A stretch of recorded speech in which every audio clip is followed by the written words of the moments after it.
Aktivitas Pak Ogah dinilai melanggar Undang-Undang Lalu Lintas dan Perda Ketertiban Umum Kota Banjarbaru. Assalamualaikum warahmatullahi wabarakatuh. Om Swastiastu, Namo Buddhaya, salam kebajikan untuk kita semua. Perkenalkan, nama saya Paulina Agustina Siman dengan NIM 24102111280. Pada kesempatan kali ini, saya ingin mempresentasikan jawaban saya pada tugas sebelumnya. Pertanyaan pertama, analisa terkait maraknya petugas parkir dan Pak Ogah di wilayah Kalimantan Selatan. Mengapa itu bisa terjadi? Apakah tidak ada perda di Kalimantan Selatan yang mengatur mengenai hal tersebut? Analisis saya, yang pertama itu ada faktor penyebab maraknya parkir informal dan Pak Ogah. Karena terbatasnya kesempatan kerja formal, banyak orang kesulitan memperoleh pekerjaan tetap sehingga mereka mencari penghidupan dari pekerjaan informal seperti parkir liar atau Pak Ogah sebagai jalan mencari penghasilan sehari-hari. Minimnya infrastruktur parkir resmi di banyak kota atau kawasan, ketersediaan tempat parkir resmi relatif terbatas sehingga ruang publik seperti tepi jalan, depan toko, trotoar itu sering diisi oleh pelaku parkir informal. Tanpa sistem parkir resmi yang memadai, misalnya karcis resmi, petugas berwenang, dan pengawasan ruang terbuka menjadi celah bagi praktik parkir ilegal. Yang kedua, itu ada regulasi perda di Kalimantan Selatan. Apakah sudah ada? Iya, menurut saya sudah ada di beberapa wilayah. Contohnya di Peraturan Daerah Kota Banjarmasin Nomor 2 Tahun 2016 yang merupakan perubahan dari Perda Nomor 8 Tahun 2011 tentang retribusi pelayanan parkir di tepi jalan umum dan tempat khusus parkir. Regulasi ini secara eksplisit menetapkan bahwa penyelenggaraan layanan parkir di tepi jalan umum dan tempat khusus parkir adalah objek retribusi. Serta pemungutan retribusi harus menggunakan karcis resmi yang diterbitkan oleh instansi yang berwenang. Lebih lanjut, regulasi lokal juga diperkuat oleh Peraturan Wali Kota Banjarmasin Nomor 9 Tahun 2023 tentang penyelenggaraan parkir di tepi jalan umum dan tempat khusus parkir.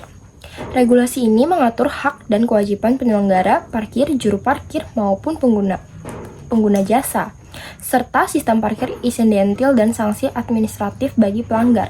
Faktor yang ketiga, mengapa meski ada regulasi praktik parkir liar dan Pak Ogah masih marak? Implementasi dan sosial regulasi yang kurang maksimal. Studi menunjukkan bahwa kurangnya sosialisasi tentang perda retribusi parkir kepada petugas maupun masyarakat pengguna jasa menyebabkan penerapan aturan tidak berjalan efektif, sehingga parkir liar tetap terjadi. Ketidakseimbangan antara jumlah kendaraan dan lahan parkir resmi, karena lahan parkir resmi terbatas sedangkan kendaraan itu semakin meningkat, banyak ruas jalan menjadi target parkir informal. Kelemahan pengawasan dan penegakan hukum. Tanpa pengawasan aktif dan penindakan tegas, aturan formal hanya jadi sekedar regulasi di atas kertas sehingga realitas di lapangan tetap rawan penyimpangan. Ada juga dampak negatif dari permasalahan ini. Yang pertama itu ada potensi kebocoran pendapatan daerah. Retribusi parkir yang harusnya masuk ke kas daerah malah disalurkan ke pihak informal sehingga PAD dari sektor parkir bisa diminimalisir. Yang kedua, ketidakpastian hukum dan pelayanan penggunaan kendaraan bisa dipungut biaya tanpa jaminan karcis resmi, tanpa transparansi, dan tanpa perlindungan hukum. Ini rentan terhadap penyalahgunaan. Yang ketiga, gangguan tertib kota dan tata ruang. Parkir liar bisa menyebabkan kemacetan, penyalahgunaan ruang publik, dan mengganggu akses pejalan kaki serta kendaraan lain. Yang keempat, imbal balik sosial dan ekonomi yang tidak adil bagi pelaku informal, karena mereka bekerja tanpa regulasi formal, tidak ada jaminan keamanan kerja, perlindungan hukum, dan peluang peningkatan kesejahteraan. Kesimpulan dan pandangan saya terhadap kasus ini, fenomena maraknya parkir liar dan Pak Ogah di Kalimantan Selatan itu termasuk di Kota Banjarmasin sendiri itu bukan karena tidak ada regulasi. Regulasi terkait parkir itu sebenarnya sudah ada lewat perda maupun perwali. Namun, implementasi pengawasan ketersediaan infrastruktur dan aspek sosial ekonomi menyebabkan regulasi tersebut belum efektif mencegah praktek informal. Untuk mengatasi persoalan ini secara tuntas diperlukan komitmen dari pemerintah daerah memperbaiki sistem parkir formal. Soal kedua, carilah beberapa observasi kalian, kiranya hal atau ikhwal apa saja yang belum ada diatur oleh Perda di Kalimantan Selatan saat ini, baik dalam konteks kekosongan hukum, kekaburan hukum, ataupun adanya konflik aturan satu dengan aturan yang lain. Observasi yang saya buat menurut data regulasi yang tersedia tampaknya belum diatur secara memadai atau ada kekaburan atau potensi konflik aturan di Kalimantan Selatan saat ini. Yang pertama, kekosongan dan kekaburan regulasi di Kalsel. Kasus 1, regulasi provinsi tentang PKL atau pedagang jalanan. Meskipun ada regulasi makro berupa Perda Provinsi Kalimantan Selatan nomor 6 tahun 2023 tentang Rencana Tata Ruang Wilayah Provinsi 2023 sampai 2042, regulasi ini mengatur struktur ruang, wilayah, pola ruang, kawasan strategis, dan pemanfaatan ruang secara umum. Namun, regulasi ini bersifat makro, tidak memuat ketentuan spesifik terkait pedagang kaki lima atau pedagang informal, tidak mengatur izin berdagang juga. Yang kedua, kasus 2, ketergantungan pada regulasi kabupaten atau kota dan konflik aturan. Di beberapa daerah, usaha untuk mengatur PKL melalui regulasi lokal memang pernah dibahas, misalnya di kabupaten tertentu di Kalsel. Namun, regulasi tersebut harus dibarengi dengan regulasi teknis di tingkat kabupaten atau kota agar implementasinya itu jelas. Karena ketergantungan pada regulasi lokal ini ada potensi ketidakseragaman antar kabupaten atau kota dalam provinsi di satu daerah. Yang ketiga, ada kasus pelaksanaan dan penertiban PKL di ruang publik bermasalah karena perdalaman atau tidak relevan. Di realitas lapangan, pelaksanaan penertiban pedagang informal seperti daerah wisata atau religius masih menemui banyak kendala. Misalnya, di kawasan ziarah di Kalsel, studi menunjukkan bahwa penertiban terhadap PKL kurang optimal karena tidak tersedia lahan atau tempat yang memadai bagi pedagang. Dan regulasi yang ada seperti Perda Nomor 13 Tahun 2001 tentang pengaturan dan pembinaan pedagang kaki lima dianggap sudah tidak relevan dengan kondisi sekarang. Hal ini menunjukkan bahwa meskipun ada regulasi lama, regulasi tersebut sudah tidak cocok lagi dengan dinamika urban dan pertumbuhan ekonomi atau penduduk, sehingga menimbulkan kekaburan hukum. Yang keempat, kurangnya regulasi perlindungan dan pemberdayaan pedagang kecil atau informal. Baru-baru ini, Ibu Kota Provinsi ada inisiatif untuk menyusun regulasi tentang penyelenggaraan kemudahan, perlindungan, dan pemberdayaan pedagang kecil oleh pemerintah kota. Fakta ini menunjukkan bahwa hingga sekarang belum ada regulasi provinsi yang memayungi pedagang kecil atau PKL secara menyeluruh, sehingga pedagang kecil tetap dalam status abu-abu, tidak mendapat perlindungan, jaminan hak, legitimasi usaha, atau kepastian lokal usaha. Ini menyisakan masalah besar bagi stabilitas ekonomi informal, keadaan sosial, dan penataan ruang publik.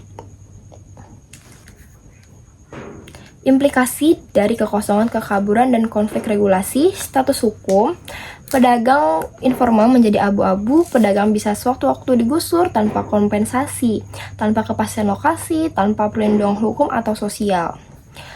Penataan ruang publik dan ketertiban kota sulit dijaga serta konsisten karena regulasi yang tidak memadai. Pemerintah daerah kehilangan peluang untuk memanfaatkan ekonomi informal secara produktif, misalnya dengan mengatur, memberdayakan, memberikan izin formal sehingga potensi pendapatan daerah, ketertiban, dan perlindungan sosial tak optimal.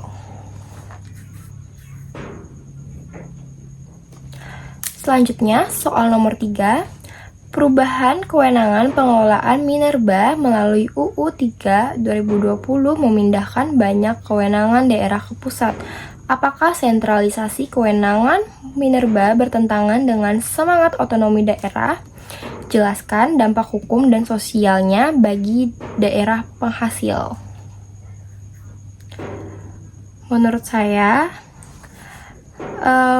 apakah sentralisasi kewenangan pengelolaan minerba melalui UU Nomor 3 Tahun 2020 tentang minerba yang memindahkan banyak kewenangan dari daerah ke pusat bertentangan dengan UU Nomor 23 Tahun 2014 tentang pemerintahan daerah otonomi daerah. Yang pertama, konteks UU 3/2020 dan perubahan kewenangan. UU Nomor 3 Tahun 2020 merevisi UU sebelumnya dan mengatur bahwa penguasaan mineral dan batu bara dikuasai oleh negara melalui pemerintah pusat. Sejalan dengan itu, izin usaha pertambangan, izin batuan, serta fungsi pengaturan, pengawasan, perizinan pertambangan kini dikendalikan oleh pusat. Sebelum UU ini, pemerintah daerah memiliki peran lebih besar dalam perizinan dan pengelolaan pertambangan di wilayahnya. Apakah sentralisasi ini bertentangan dengan semangat otonomi daerah? Menurut saya iya, karena dari aspek normatif dan semangat desentralisasi, sentralisasi ini bisa diartikan bertentangan dengan prinsip otonomi daerah. Menurut UU 23/2014 dan konstitusi, misalnya pasal 18 UUD 1945, daerah diberi kewenangan mengurus urusan rumah tangganya sendiri, termasuk sumber daya lokal, kecuali urusan yang oleh undang-undang ditentukan sebagai urusan pusat. Banyak kewenangan pertambangan yang sebelumnya berada di daerah diambil alih kembali oleh pusat. Ini mengurangi ruang gerak dan kewenangan daerah untuk mengatur serta memanfaatkan sumber daya alam di wilayahnya sendiri. Dalam literatur hukum pertambangan, hal ini disebut sebagai disharmonisasi antara UU Minerba dengan semangat desentralisasi dan otonomi daerah. Namun, di sisi lain, pendukung sentralisasi berargumen bahwa pengelolaan berpusat menjamin kepastian hukum nasional, konsistensi regulasi antar daerah, dan memudahkan investasi skala besar, serta standarisasi pengawasan di seluruh Indonesia. Dengan demikian, ada ketegangan antara kebutuhan regulasi nasional yang seragam dan semangat otonomi daerah, sehingga bisa dikatakan bahwa sentralisasi kewenangan minerba memang bertentangan secara prinsip dengan desentralisasi, meskipun ada argumen praktis yang mendukungnya. Dampak hukum bagi daerah penghasil. Yang pertama, daerah kehilangan kewenangan untuk mengeluarkan izin usaha pertambangan, sehingga kabupaten atau kota dan provinsi tidak lagi menjadi pemegang otoritas dalam izin pertambangan. Yang kedua, pemerintah daerah menjadi pasif dalam pengelolaan minerba, tidak bisa mengatur sendiri aspek perizinan, pengawasan, reklamasi, pasca tambang, semua keputusan berada di pusat. Yang ketiga, potensi konflik hukum antara atau administrasi meningkat, terutama di daerah penghasil, jika regulasi pusat tidak sensitif terhadap kondisi lokal. Yang keempat, adanya pengurangan kontribusi langsung bagi keuangan daerah karena izin pengelolaan serta keuntungan pertambangan tidak lagi secara penuh melewati mekanisme daerah. Dampak sosial bagi masyarakat lokal atau daerah penghasil itu berkurangnya kontrol dan partisipasi masyarakat lokal serta pemerintah daerah dalam pengelolaan sumber daya di wilayah mereka, membuat keputusan penting diambil oleh pusat bisa jauh dari kebutuhan lokal. Yang kedua, resiko dampak lingkungan dan sosial meningkat karena pengawasan lokal melemah dan kontrol pusat bisa kurang responsif terhadap realitas lokal. Yang ketiga, potensi ketidakadilan sosial dan ekonomi daerah, penghasil bisa mengalami beban lingkungan dan sosial, tetapi manfaat ekonomi lebih banyak dinikmati oleh pihak pusat atau investor besar, bukan masyarakat lokal, dan rendahnya akuntabilitas serta representasi masyarakat lokal sulit mengontrol perusahaan tambang karena pengaturan dan izin berada di pusat.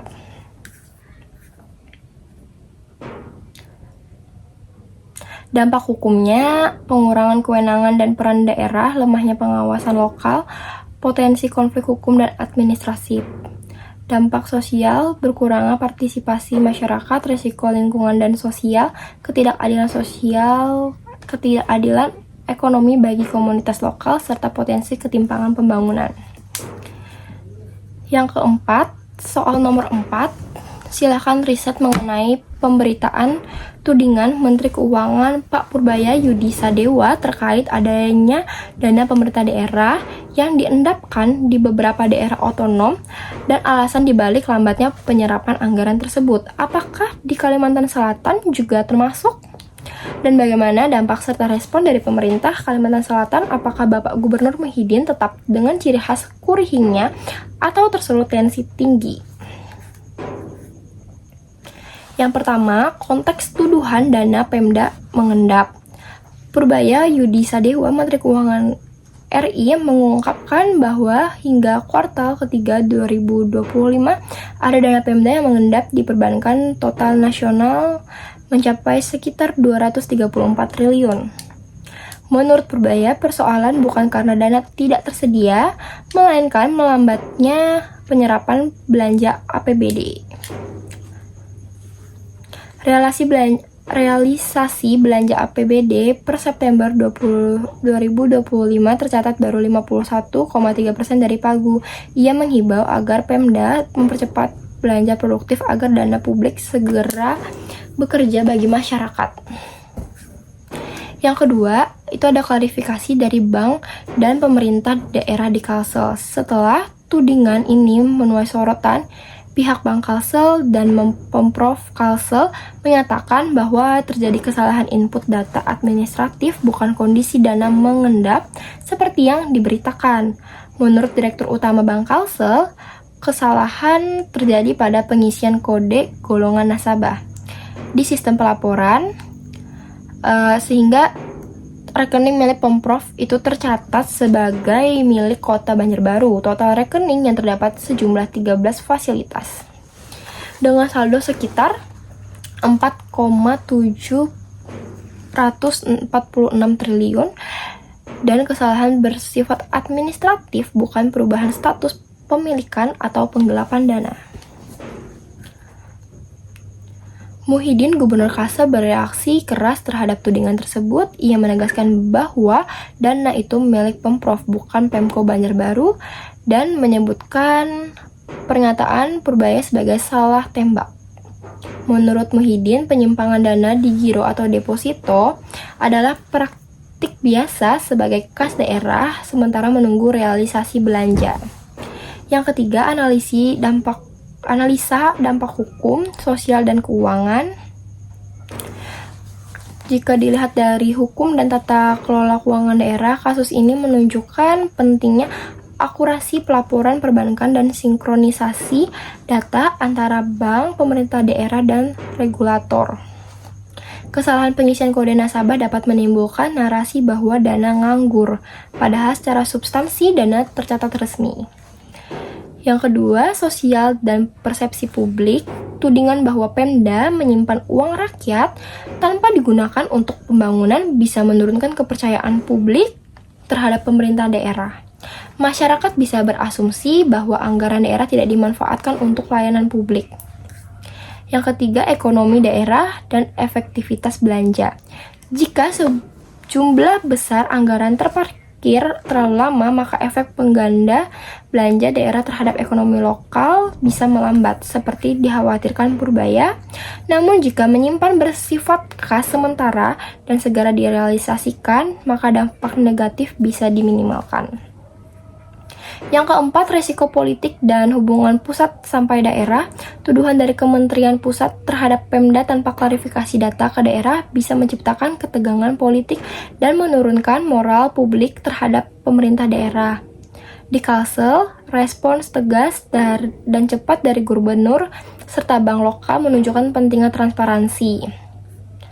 Penilaian saya, kasus ini menunjukkan ketegangan antara kebutuhan fiskal nasional dengan realitas manajemen kas daerah, regulasi perbankan, dan prosedur administratif. Inti kesimpulannya itu adalah tudingan dana Pemda mengendap yang disampaikan oleh Menko Purbaya Yudi Sadewa memicu sorotan tajam terhadap efisiensi belanja daerah, khususnya terkait penyerapan anggaran yang lambat. Meskipun daerah di Kalimantan Selatan tercatat dalam daftar daerah dengan dana mengendap, hasil verifikasi menunjukkan bahwa penyebab utama masalah adalah kesalahan administratif dalam pelaporan data bank, bukan karena adanya penimbunan dana oleh pemerintah daerah. Korban jiwa yang kemarin 116 jiwa sekarang menjadi 166 jiwa meninggal dunia.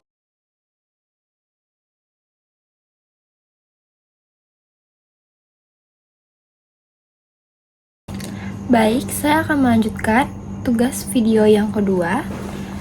Pada video ini, saya akan menjelaskan bagaimana pandangan serta analisa diselingi dengan saran saya selaku mahasiswa hukum semester 3 melihat di daerah Aceh dan Sumatera yang terkena bencana. Mengapa pemerintah pusat tidak menerapkan hal tersebut menjadi bencana nasional? Bahkan ada seorang bupati yang menandatangani pernyataan surat tidak sanggup menangani bencana di daerahnya. Pandangan saya memandang bahwa bencana yang terjadi di beberapa wilayah Aceh dan Sumatera sebagai peristiwa serius yang tidak hanya berdimensi kemanusiaan, tetapi juga berdimensi hukum dan tata kelola pemerintahan. Namun faktanya, pemerintah pusat tidak menetapkan bencana tersebut sebagai bencana nasional, meskipun terdapat kepala daerah yang secara resmi menyatakan tidak sanggup menangani bencana di wilayahnya. Hal ini menimbulkan pertanyaan kritis dari sisi hukum tata negara dan hukum administrasi. Mengapa pemerintah pusat tidak menetapkan sebagai bencana nasional? Secara hukum, penetapan bencana nasional bukan didasarkan pada opini politik, melainkan pada kriteria normatif sebagaimana diatur dalam UU Nomor 24 Tahun 2007 tentang Penanggulangan Bencana, Peraturan Kepala BNPB terkait status dan tingkat bencana. Beberapa pertimbangan utama pemerintah pusat antara lain: yang pertama, skala dan dampak bencana. Bencana nasional biasanya ditetapkan jika korban jiwa sangat besar, kerusakan infrastruktur berskala luas, dampak lintas provinsi, aktivitas ekonomi nasional terganggu.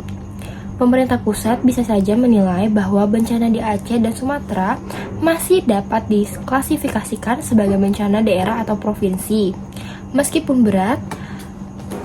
Yang kedua, asas desentralisasi. Dalam sistem otonomi daerah, penanggulangan bencana pertama-tama menjadi tanggung jawab pemerintah daerah. Pemerintah pusat cenderung masuk secara penuh hanya jika daerah benar-benar kolaps secara sistematik.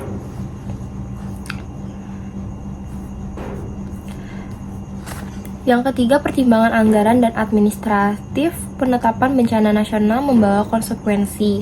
Yang pertama, penggunaan APBN skala besar. Yang kedua, komando penuh diambil alih pusat. Yang ketiga, prosedur birokrasi lintas kementerian. Pemerintah pusat seringkali lebih berhati-hati agar tidak terjadi inflasi status bencana nasional. Analisa terhadap surat pernyataan bupati yang tidak sanggup menangani bencana. Dari perspektif hukum administrasi negara, surat pernyataan bupati yang menyatakan tidak sanggup menangani bencana merupakan bentuk pengakuan keterbatasan kewenangan dan kapasitas daerah. Yang kedua, dasar moral dan administratif bagi pemerintah pusat untuk turun tangan lebih besar. Yang ketiga, sinyal kegagalan fungsi pelayanan publik dalam kondisi darurat. Namun, secara hukum, surat tersebut tidak otomatis mengikat pemerintah pusat untuk menetapkan bencana nasional. Surat itu hanya menjadi bahan pertimbangan, bukan dasar hukum utama. Disinilah terlihat adanya kesenjangan antara norma hukum dan realitas lapangan. Kritik saya sebagai mahasiswa hukum, menurut saya itu ada beberapa persoalan penting. Yang pertama itu pendekatan pemerintah pusat terlalu normatif dan administratif, kurang responsif terhadap kondisi sosial lapangan. Yang kedua, itu ada ukuran mampu atau tidak mampu daerah belum memiliki indikator yang transparan bagi publik. Yang ketiga, ketika kepala daerah sudah menyatakan tidak sanggup, seharusnya respon negara tidak sekadar bantuan parsial, tetapi evaluasi status bencana secara serius. saran saya menyarankan perlu adanya revisi atau penajaman indikator bencana nasional, tidak hanya berbasis jumlah korban, tetapi juga kapasitas fiskal daerah, kesiapan infrastruktur darurat, resiko berulang. Kedua, mekanisme status darurat khusus, alternatif selain bencana nasional agar daerah yang kolaps tetap mendapat dukungan maksimal tanpa harus menunggu statusnya nasional. Yang ketiga, penguatan peran BNPB dan transparansi penilaian publik perlu mengetahui alasan, hukum, dan teknis mengapa suatu bencana tidak ditetapkan sebagai bencana nasional. Yang keempat, pendekatan kemanusiaan di atas formalitas administratif. Dalam kondisi darurat, hukum seharusnya menjadi alat perlindungan rakyat, bukan penghambat bantuan. Kesimpulannya, tidak ditetapkannya bencana di Aceh dan Sumatera sebagai bencana nasional memang masih dapat dibenarkan secara normatif, tetapi perlu dikritisi secara etis dan konstitusional. Negara tidak boleh hanya hadir berdasarkan klasifikasi hukum semata, melainkan juga didasarkan rasa keadilan dan tanggung jawab konstitusional untuk melindungi rakyatnya. Sekian presentasi dari saya ucapkan terima kasih.